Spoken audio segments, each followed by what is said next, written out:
নিজের সব ভুল স্বীকার করে কুর্চিকে কাছে টেনে নিল অয়নদীপ। খুশি হয়ে গেল ডাবলু। হ্যাঁ বন্ধুরা, এমনটাই দেখা যাবে। তাই সম্পূর্ণ জানতে ভিডিওটিতে লাইক দিয়ে চ্যানেলটি সাবস্ক্রাইব করে দেখতে থাকুন।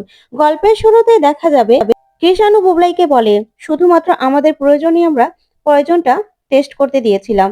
ভেবেছিলাম যে পেশেন্টের মেন্টালি অবস্থা কেমন, তার জন্য কি কি ব্যবস্থা নিতে হবে সেই জন্যই। কিন্তু তখনই এই পুরো ব্যাপারটা বেরিয়ে আসে। আর তখনই স্বতন্ত্র স্যারের নামও আমি জানতে পারি। উনি ওনার নামে মিথ্যে কথা বলে একদম ভুল কাজ করেছে।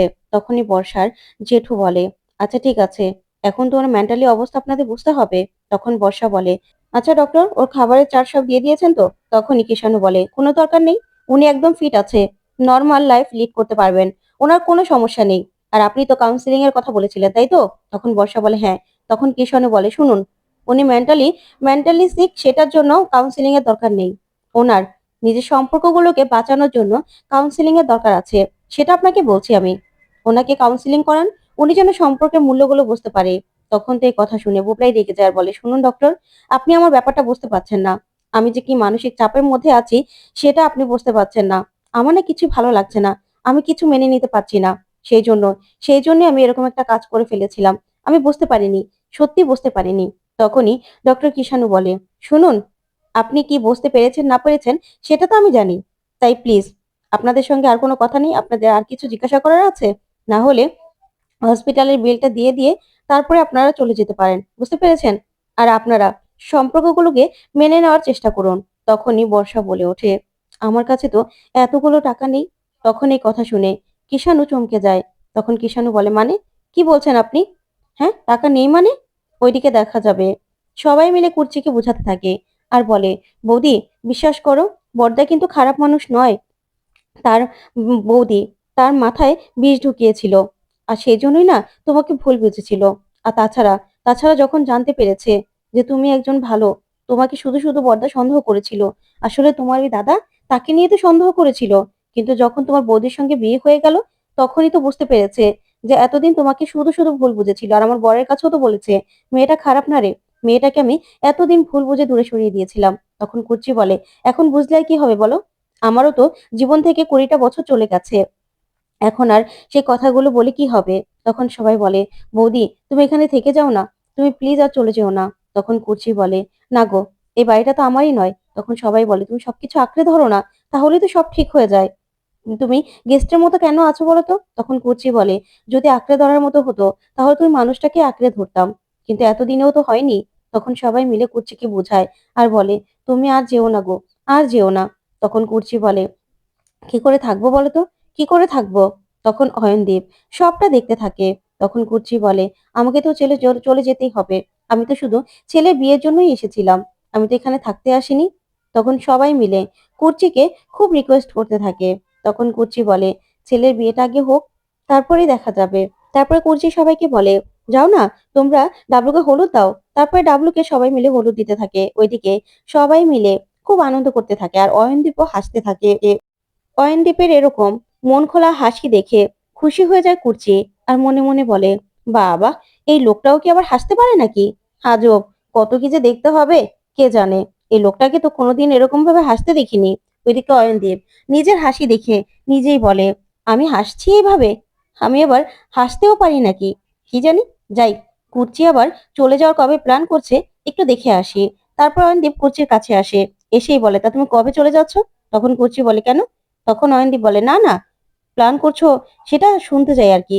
তখন কুচি বলে, শোনো, বিয়েতে নেমন্ত্রণ করেছিলে, তাই এসেছি, এখানে তো আর কিছু বলার নেই। তখন অয়নদীপ বলে, হ্যাঁ তাই তো, আমি হাত জোর করে তোমার কাছে বলেছিলাম, তাই তো দয়া করতে এসেছো।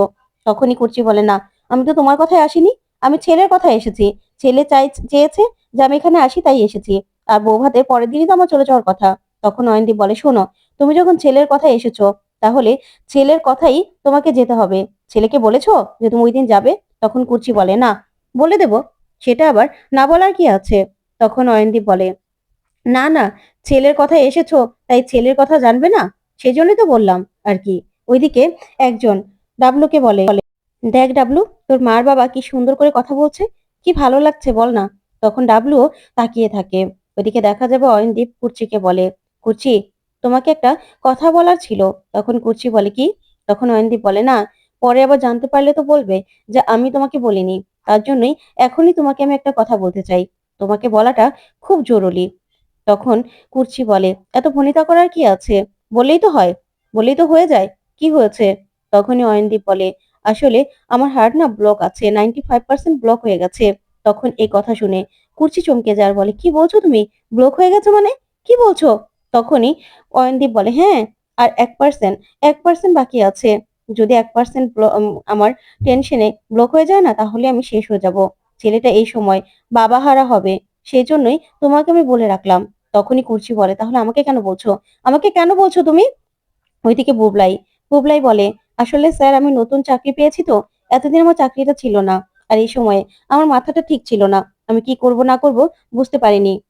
তাই এরকম একটা হুট করে ডিসিশন নিয়ে নিয়েছি। বাবা, আপনি দিয়ে দিন না টাকাটা, আপনাকে আমি শোধ করে দেবো, বিশ্বাস করুন। তখন এই কথাতেই বর্ষা বলে, হ্যাঁ বাবা, তুমি দিয়ে দাও না টাকাটা, না হয়তো রুদ্রকে আমরা বাড়ি নিয়ে যেতে পারবো না। তোমার সব টাকা আমি শোধ করে দেবো। তখন বর্ষার বাবা বলে, দেখ মা, সবে তো মাত্র আমি রিটায়ার্ড করেছি। আমার কাছে এতগুলো টাকা কোথা থেকেই বা আসবে? আমার কাছে তো আর এতগুলো টাকা নেই যে আমি দিব। আর দাদা, তুমি? তখনই বর্ষার জেঠু বলে, আমি আর কি বলবো, আমি তো রিটায়ার্ড করা মানুষ। আমার কাছে হবে 15-20 হাজার টাকা, এর বেশি তো আমার কাছে হবে না। আমি আর কোথা থেকে দেব বলতো? তখন এই কথা শুনে অবাক হয়ে যায় ডক্টর আর বলে, আচ্ছা, এত বড় একটা এক্সপেন্সিভ হসপিটালে ভর্তি করলেন কোন হিসাবে বলুন তো? আপনাদের কাছে টাকা নেই তারপরেও? তখন বর্ষা বলে, কি বলছেন আপনি? আমার স্বামীর ওই সময় এই অবস্থা, মরা বাঁচার অবস্থা, আর আমি তখন চিন্তা করব যে আমি কোন হসপিটালে আমার স্বামীকে ভর্তি করব? আর 5টা হসপিটালের মতোই এখানেও আমি ভর্তি করিয়েছি। এখানে তো আমার কোনো ওরকম কোনো ভাবনা চিন্তা ছিল না যে যাওয়ার সময় এতগুলো টাকা কোথা থেকে দিব। আপনি এরকম ভাবে কেন বলছেন? তখন ডক্টর বলে, দেখুন, আরো 5টা হসপিটাল তো ছিল, সেখানে তো আপনি ভর্তি করেননি। বেছে বেছে এই ভালো হসপিটালটাই কেন আপনি, কস্টলি হসপিটালটাই কেন বেছে নিয়েছেন? নিশ্চয়ই কোনো কিছু ভেবে তারপরে আপনি এখানে ভর্তি করিয়েছেন, না হলে তো আর আপনি এমনি এমনি ভর্তি করেননি। তখনই বর্ষা বলে, হ্যাঁ আমি ভেবেছিলাম যে আমার বাবা জেঠু তারা এই টাকাগুলো দিয়ে দেবে। তাই তাই আমি রুদ্রকে এখানে ভর্তি করেছিলাম, রুদ্রকে ভালো করার জন্য। আমি শুধু আমার স্বামীর কথাই চিন্তা করেছি।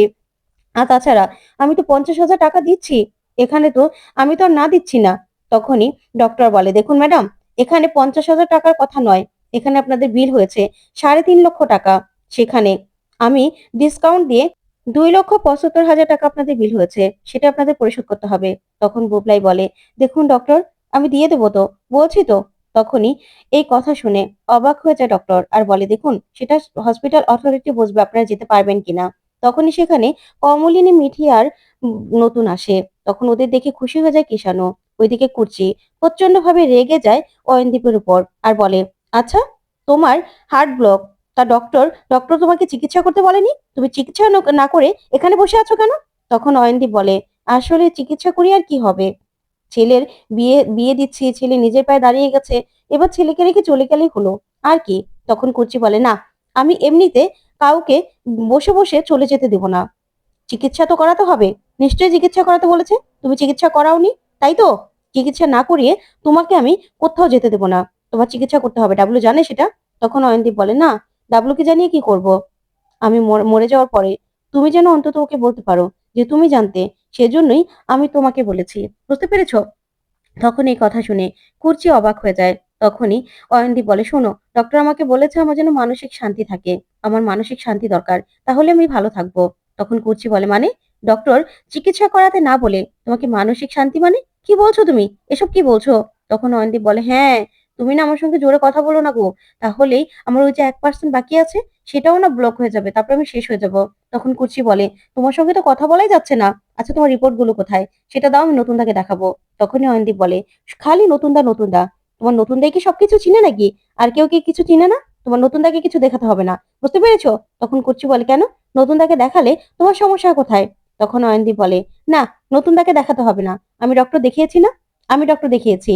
ডক্টর ডক্টর আমাকে কোন রকম মানসিক টেনশন করতে বারণ করেছে। আর তুমি তুমি আমাকে এইভাবে টেনশন দিচ্ছ? আসলে করছি, আমি চাই তুমি এই বাড়িতে থেকে ছেলের বউকে সবকিছু বুঝিয়ে দাও। তুমি তো এবারে গিন্নি। তখন কুচি বলে, কেন? আমি এখানে কেন থাকবো?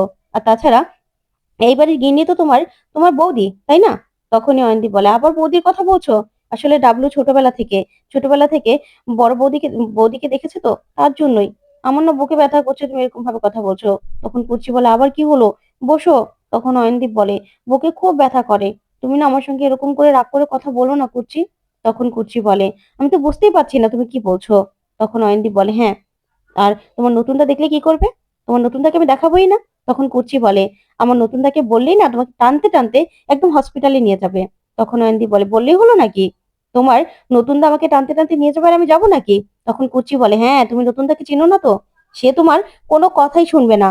তখন অয়নদীপ বলে, দেখো কুর্চি, আমার না অত কিছু দরকার নেই, অত কিছু দরকার নেই। ওইদিকে ডাবলুর এক দিদি বলে, দেখ ডাবলু, তোর বাবা মা কি সুন্দর কথা বলছে, কি ভালো লাগছে না? তখন ডাবলু বলে, হ্যাঁ, সত্যিই ভালো লাগছে। তখন সবাই বলে, ডাবলু, তুই আর তুই আর যেতে দিস না রে। তখন ডাবলু বলে, না, মা শুধু এখানে থাকবে, সেটাই আমি জানি। আসলে মা তো ছোটবেলা থেকে আমাকে পায়নি, তাই আমার থেকে আমার মামতো ভাই বোনদের বেশি ভালোবাসে। যাবে, সমস্যা নেই আমার, কিন্তু থাকবে আমার কাছেই। তখনই আরেকজন বলে, সুলক্ষণা, সুলক্ষণাই পারবে, পারবে মামিকে এখানে আটকে রাখতে, বুঝতে পেরেছিস? তখনই একজন বলে, শোন, ছেলের থেকে কখনো অন্যের ছেলে মেয়েদের ভালোবাসে না রে কেউ। নিজের মা, মা তার সন্তানকে ভালোবাসে, হয়তোবা তোকে পায়নি, তার জন্য ওদেরকে আঁকড়ে ধরেছিল। তুই না মামিমাকে আর যেতে দিবি না। তখনই সবাই মিলে বলে, নে নে এবার বস, তোকে তো এবার স্নানটা করতে হবে, তারপরে তো আবার বউ আনতে যেতে হবে। তখন ডাবলু বলে, এত ঠান্ডার মধ্যে এই ঠান্ডা জল? তখন সবাই জোর করে ডাবলুর মাথায় জল ঢালতে থাকে। তখন তো এটা দেখে কুর্চি আর অয়নদীপ খুব খুশি হয়ে যায়। তখন কুর্চি বলে, শোনো, তোমাকে এখন থেকে সব রেস্ট্রিকশন মানতে হবে। তখন অয়নদীপ বলে, এতদিন ধরে তো মেনেই এসেছি। তখন কুর্চি বলে, এখন থেকে তোমার জন্য আমিই রান্না করব, আর সেই রান্না করা খাবারই তুমি খাবে। তখন অয়নদীপ বলে, কি জানি, তুমি, আমার বুকেটা কেমন ব্যথা করছে। আসলে আমি না ওই অন্য সবকিছু সহ্য করতে পারি না। এতটা বছর আমার বউ থাকতেও আমার তো একা একাই দিনটা কেটে গেল, তার জন্য। তখন কুর্চি বলে, এখন এসব কথা বলি কি হবে? কিছু হবে না তো। তুমি তোমার বৌদির কথা শুনেছো, আমাকে সন্দেহ করেছো, এখন এসব কথা বলার কোনো মানে আছে? তখন অয়ন্তী বলে, থাক না, বৌদির কথা বলে আর কি হবে, তুমি এখানেই থাকবে। তখন কুর্চি বলে, একদম আমার কথা অমান্য করবে না, আমি যেরকম ভাবে বলবো সেরকম ভাবেই চলবে, আর ডক্টরের কাছে তোমাকে আমি নিয়ে যাব। তখন অয়নদীপ মনে মনে হাসতে থাকে। তখন কুচিকে বলে, বাবা, তোমার এই রূপটা আমি আগে দেখিনি কুচি, তোমার এই রূপও আছে? তুমি তো দেখছি একদম রণচণ্ডী হয়ে যাচ্ছ। তখন কুচি বলে, একদম বাজে কথা বলবে না, তোমার তোমার এসব কথা না আমার শুনতে ইচ্ছে করে না।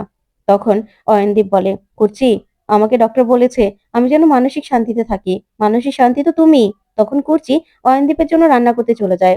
তখনই অয়নদীপ মনে মনে খুব হাসতে থাকে। তখনই সবাই চলে আসে, আরে সে বলে, এ কি, তুমি এভাবে হাসছো কেন? তখন অয়নদীপ বলে, শোন, নিজের খুশিতে হাসছি, যা হাসলেও দোষ, চুপ করে থাকলেও দোষ। তো বন্ধুরা, কেমন লাগলো আজকের আপডেট, কমেন্ট করে জানাও।